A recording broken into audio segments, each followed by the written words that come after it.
મિત્રો, ગ્રહોની માયામાં મારા દરેક વાલા જાતકોનું સ્વાગત. આપ અંદર નિહાળી રહ્યા છો ગ્રહોની માયામાં, અને આજે આપણે વાત કરીશું દૈનિક રાશિ ભવિષ્યની. મિત્રો, 23/10/2025 આજે ગુરુવારનો દિવસ. ગુરુદેવના આરાધના ઉપાસના કરી દિવસની શરૂઆત કરો. મિત્રો, આજે આપણે વાત કરીશું દૈનિક રાશિ ભવિષ્યની. તો સૌપ્રથમ વાત કરીએ આજનું પંચાંગ. વિક્રમ સંવત 2082 ઈસવીસન 2025, કારતક માસ શુક્લ પક્ષ, અને આજે દ્વિતીય તિથિ. મિત્રો, આજે ભાઈ દૂજ કહેવાય. આયુષ્યમાન યોગ કૌલ કરણ વિશાખા નક્ષત્ર આજના ચંદ્રમાં તુલા રાશિમાં પરિભ્રમણ કરશે, અને આજનું અભિજીત મુહૂર્ત 11:42 થી 12:27 સુધી, અને આજના રાહુકાળ 1:30 થી 2:54 સુધી રાહુકાળ ચાલશે. આજનું અભિજીત મુહૂર્ત 6:25, આજના સૂર્યનો ઉદય 6:25 થી સૂર્યનો અસ્ત 5:44 સુધી. તો મિત્રો, આ હતું આજનું પંચાંગ. મિત્રો, હવે આપણે વાત કરીશું આજના ગ્રહ ગોચરની. તો કર્ક રાશિમાં ગુરુ મહારાજનું પરિભ્રમણ ચાલી રહ્યું છે. સિંહ રાશિમાં કેતુ મહારાજ, કન્યા રાશિમાં શુક્રદેવ, અને તુલા રાશિમાં મંગળ, બુધ, સૂર્ય અને ચંદ્રનું પરિભ્રમણ. રાહુદેવ કુંભ રાશિમાં યથાવત પરિભ્રમણ કરી રહ્યા છે, અને શનિ મહારાજ મીન રાશિમાં. તો મિત્રો, આ હતું આજનું ગ્રહ ગોચર. હવે આપણે વાત કરીશું આજનું દૈનિક રાશિ ભવિષ્ય. મિત્રો, દૈનિક રાશિ ભવિષ્યની વાત કરતા પહેલા આજે વાત કરીએ આપણા નાનકડી ટિપ્સ. મિત્રો, કાલ સર્પ દોષ. જન્મ કુંડલીના અડધા ભાગમાં બધા જ ગ્રહો આવવું, એટલે કે રાહુદેવના મોઢામાંથી બધા જ ગ્રહોને નીકળવું, એને કાલ સર્પ દોષ કહેવાય. કોઈ પણ 4 ભાગ પાડો, 4 ભાગમાંથી એક જ બાજુના ગ્રહો બધા એક જ રાહુ અને કેતુની વચ્ચે દરેક ગ્રહોનું બિરાજમાન થવું, તેનો કાલ સર્પ દોષ કહેવાય. મિત્રો, આ કાલ સર્પ દોષ, સર્પ એટલે સાપ, સાપની નિશાની કરી, એટલે આ રીતે જેમ ગ્રાફ તમે બનાવો તો સાપની નિશાની થાય. તો જીવનમાં કાલ સર્પ દોષ વાળા જાતકોએ જન્મથી લગીને 44 થી 45 વર્ષ સુધીનો સમયગાળો તેમના જીવનમાં અપડાઉનનો રહેવાનો. જેમ સાપની ચડવા ઉતરવાની દિશા હોય તેમ અપ થાય, ડાઉન થાય, અપ થાય, ડાઉન થાય, એવું એમનું જીવન રહે. ધંધો કરતા હોય, નોકરી કરતા હોય, કોઈ પણ બાબતો હોય. જે જાતકોને આવા કાલ સર્પ દોષ હોય તેના જીવનની અંદર મુશ્કેલીઓને બાદ કરતા 44 થી 45 વર્ષના સમય દરમિયાન જાતકના જીવનમાં દરેક બાબતોની સુખ સમૃદ્ધિ પ્રાપ્ત થાય છે. અને આવા જાતકો કરોડપતિની સંખ્યામાં જ, કે જે લોકો કરોડપતિ બનતા હોય, લાખોપતિ બનતા હોય, તેવું પણ અમારા મત પ્રમાણે અમે કહી શકીએ. મિત્રો, આ જ્યોતિષના સિદ્ધાંત એક અલગ પ્રકારની વિશિષ્ટતા દર્શાવે છે. કાલ સર્પ એટલે રાહુ અને કેતુની વચ્ચે આવનાર દરેક ગ્રહોને રાહુદેવના મોઢામાંથી નીકળે, એટલે એ ગ્રહની જે તે બાબતો અને જે ભાવના માલિક થતા હોય તે ભાવને એ ડંકી નાખે. તો મિત્રો, આવા સમય દરમિયાન શું આરાધના ઉપાસના કરવી? મિત્રો, તમે ગમે તેટલા પૂજા વિધિ વિધાન કરાવો, દાન દક્ષિણા કરાવો, પણ આ કાલ સર્પ દોષ 44, સુડીનો કા 100 થી ટળી જાય, સંપૂર્ણ નષ્ટ થાય નહીં. તેના માટે શું કરવું? તો આવા કાલ સર્પ દોષની અંદર વર્ષમાં આવતી 12 અમાવસ્યા, 12 મહિનાની 12 અમાવસ્યા, તો મિત્રો 42 અમાવસ્યા તમે કરો, અને 42 અમાવસ્યાના દિવસે જે તે અમાવસ્યા હોય જે મહિનાની, તે દિવસે સરસવનું તેલ, કાળા તલ અને તાંબાના પાત્રની અંદર અથવા તો પંચધાતુની અંદર આ સરસવનું તેલ નાખી, કાળા તલ નાખી અને શિવજીના મંદિરે જઈ અને અભિષેક કરવાનો. અને આ ટાઈમે ઓમ શમ શનિશ્ચરાય નમઃ અને હોમ રા રાહવેના મંત્ર કરવા. આ પૂર્ણ થયા પછી છેલ્લે એક માળા ગણપતિની કરવી.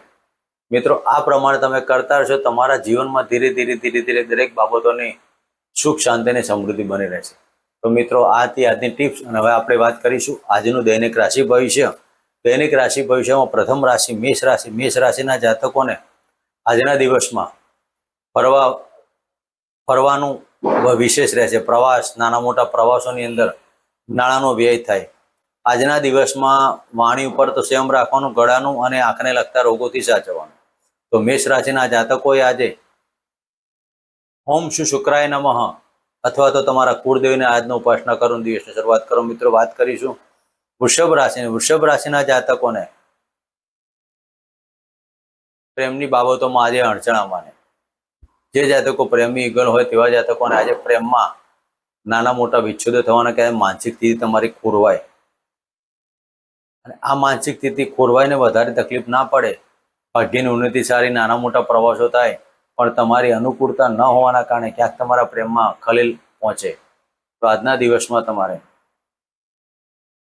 નાના બાળકોને સિઝનેબલ ફ્રૂટનું દાન આપો અને દિવસ પસાર કરો. મિત્રો, વાત કરીશું મિથુન રાશિની. મિથુન રાશિના જાતકોને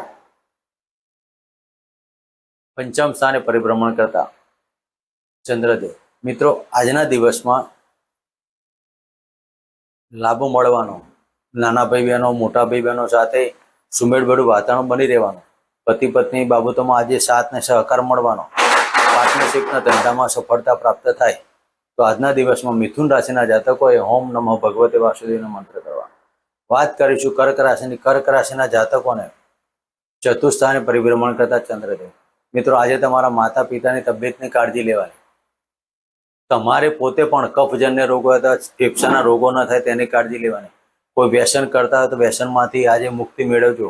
આ સમયગાળો આપણા માટે અનુકૂળ ન હોવાના કારણે ઓમ ગમ ગણપતિ અને ઓમ રા રાવેના મંત્ર કરો. મિત્રો, વાત કરીશું સિંહ રાશિની. સિંહ રાશિના જાતકોને ત્રીજા સ્થાને પરિભ્રમણ કરતા ચંદ્રદેવ.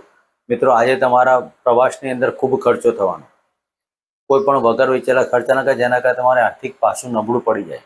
આજે તમારો ઈગો હર્ટ છોડજો અને સ્થિરતા રાખજો. મગજ પર ક્રોધ નહીં લાવવો. ભાઈ બહેનો સાથે વાદ વિવાદ નહીં કરવો. આજના દિવસમાં સુંદર પ્રાપ્ત કરવા માટે ઓમ નમઃ ભગવતે વાસુદેવાય અને ઓમ સૂર્યાય નમઃના મંત્ર કરો. મિત્રો, વાત કરીશું કન્યા રાશિની. કન્યા રાશિના જાતકોને ધનસ્થાને પરિભ્રમણ કરતા ચંદ્રદેવ.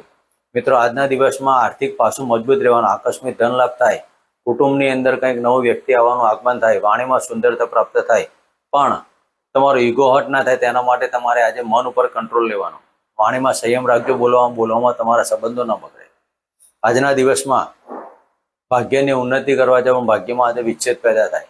માટે આજે ઓમ બૃહસ્પતિ નમઃ અને ઓમ રા રાવેના મંત્ર કરો. મિત્રો, વાત કરીશું તુલા રાશિની. તુલા રાશિના જાતકોને લગ્નમાંથી પરિભ્રમણ કરતા ચંદ્રદેવ. મિત્રો, આજે વાણી પર સંયમ રાખવો અને આજે મગજ પર કંટ્રોલ રાખવાનો. નેગેટિવ ઇફેક્ટ ના આવે તેની કાળજી લેવાની. પતિ પત્ની વચ્ચે વાદ વિવાદ નહીં કરવાનો. પ્રેમભર્યું વાતાવરણ બની રહે તેવું બનાવવાનું. આજે તમારા દાંપત્ય જીવન પેટને લગતા રોગોથી સાચવવાનું. ખાવા પીવાની બાબતોમાં કાળજી લેજો. આજે તમને કોઈક નજર ના લાગે તેની કાળજી લેવાની. તો આજના દિવસમાં ઓમ શમ શનિશ્ચરાય નમઃ ઓમ રા રાવે નમઃ ઓમ કુલ દેવતા જો નમઃના મંત્ર કરો. મિત્રો, વાત કરીશું વૃશ્ચિક રાશિની. વૃશ્ચિક રાશિના જાતકોને 12મા સ્થાને પરિભ્રમણ કરતા ચંદ્રદેવ. મિત્રો, આજનો દિવસ તમારો વ્યર્થ ભ્રમણ થાય. ફરવામાં કાળજી લેવાની. પડવા વાગવાના યોગ. વાહન ચલાવતો જોઈ વિચારીને ચલાવો. આજના દિવસમાં તમારા ખર્ચનું પાછું વધારે રહેવાનું. આજે તમારા ધારેલા કાર્યો અટવાશે. શત્રુઓ પર તમારો વિજય થાય. શત્રુઓ તમારે કશું બગાડી ના શકે.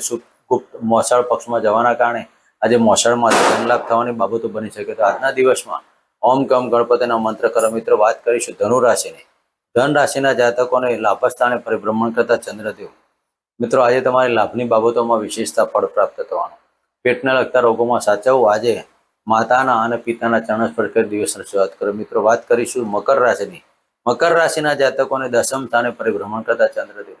મિત્રો, આજના દિવસમાં પાર્ટનરશિપના ધંધામાં નાની મોટી બાબતોમાં ખલેલ ન પહોંચે તેની કાળજી લે. પાર્ટનરશિપના ધંધા ચાલતા હોય તો પાર્ટનર તરફે તમને કોઓપરેટ કરાય એવું બાબતો બનવી. પાર્ટનર જોડે આજે વાદ વિવાદો ન કરો. આજના દિવસમાં કોઈ પણ ધંધાકીય બાબતો હોય તો લેવડ દેવડમાં સાવચેતી લેવી. ખોટા દસ્તાવેજ કે ખોટા ચેક કોઈને આપવા નહીં. તેના કારણે તમારી નાની મોટી બાબતો ઊભી ના થાય. તેના માટે ઓમ રા રાવે નમઃ ઓમ શમ શનિશ્ચરાય મંત્ર કરો. મિત્રો, વાત કરીશું કુંભ રાશિની. કુંભ રાશિના જાતકોને ભાગ્ય સ્થાને પરિભ્રમણ કરતા ચંદ્રદેવ. આજના દિવસમાં ભાગ્યની ઉન્નતિ થાય. દરેક કાર્યમાં સફળતા પ્રાપ્ત થાય. વાણી પર સંયમ રાખવો. માનસિક સ્થિતિ ન ખોરવાય તેનું ધ્યાન દેવું.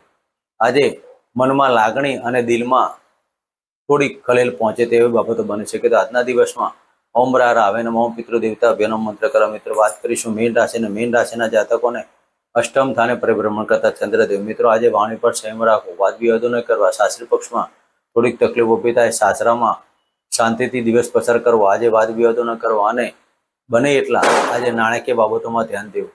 આજે આકસ્મિક ધન લાભ રહેશે પણ માનસિક ચિંતાઓ રહેશે. ખાવા પીવાની બાબતોમાં ધ્યાન દેવું, પેટને લગતા રોગો ન થાય તેની કાળજી લઈ આજના દિવસમાં સુંદરતા પ્રાપ્ત કરવા માટે હોમ બૃહસ્પતિ નમઃના મંત્ર કરો મિત્રો. આ હતું આજનું દૈનિક રાશિફળ. જય માતાજી, જય શ્રી કૃષ્ણ.